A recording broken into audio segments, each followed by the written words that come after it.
अब सीटीएस को डायग्नोस किस तरह से करते हैं हमारे डॉक्टर्स? पहले तो वो ये देखेंगे कि ये जो उभार है आपके हाथ में, यहाँ पे जो उभार होती है वो बैठ जाती है, ठीक है, जिसको हम क्या कहते हैं, वेस्टिंग कहते हैं। तो एक तो उनकी वेस्टिंग हो जाती है, सही। दूसरा, आप अगर अपने हाथ को थोड़ी देर तक यूँ करके रोके रखें, दूसरा वो आपके हाथ को यूँ करके अगर रोके रखेंगे तो भी आपके हाथ में आपको सनसनाहट महसूस होगी, सही है। और तीसरा, वो आपके यहाँ पे आपके इस नर्व वाली जगह पे यूँ टैप करके देखते हैं, सही, तो उससे भी आपको फिर सनसनाहट महसूस होगी।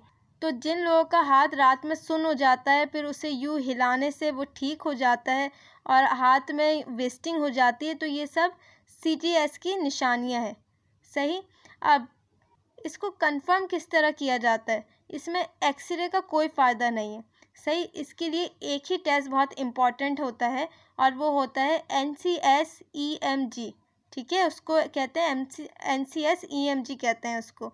जिस तरह हार्ट के लिए आप ECG करते हैं ना, उसी तरह इस टेस्ट को आप डायग्नोस करने के लिए इलेक्ट्रोमायोग्राफी करते हैं, सही। ये आपको बता देगा कि मीडियन नर्व की जो कंप्लीशन है वो कितनी है।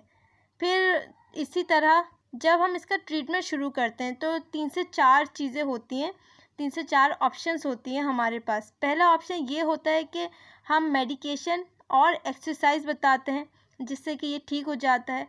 दूसरा ऑप्शन ये होता है कि अगर उससे ठीक ना हो तो हम फिजियोथेरेपिस्ट को रेकमेंड करते हैं। फिजियोथेरेपिस्ट फिजियोथेरेपी के ज़रिए इसको ठीक करता है।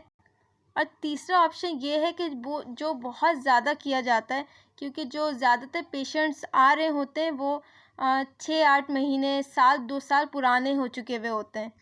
फिर उनको यहाँ पे स्टीरॉयड का इंजेक्शन लगाया जाता है, ठीक है, और वो लगाने का एक ख़ास तरीका होता है, एक ख़ास एंगल होता है उसको लगाने का, और उसमें कितनी मेडिसिन आपको इंजेक्ट करनी है ये भी बहुत देखभाल के किया जाता है।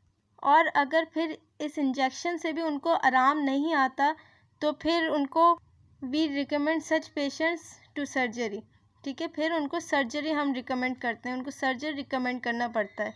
और ये पूरा कोर्स होता है। और तमाम वो हाथ जो सुन्न हो जाता है, ज़रूरी नहीं कि उनको CTS है, सही।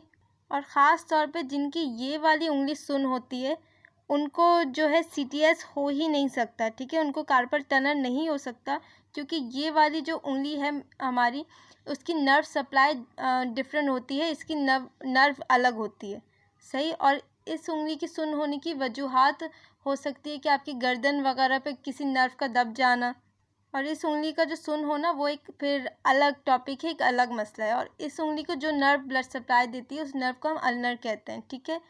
उम्मीद है कि आपको हमारा आज का ये टॉपिक अच्छा लगा होगा, तो लाइक कर दें, शेयर कर दें और सब्सक्राइब कर दें।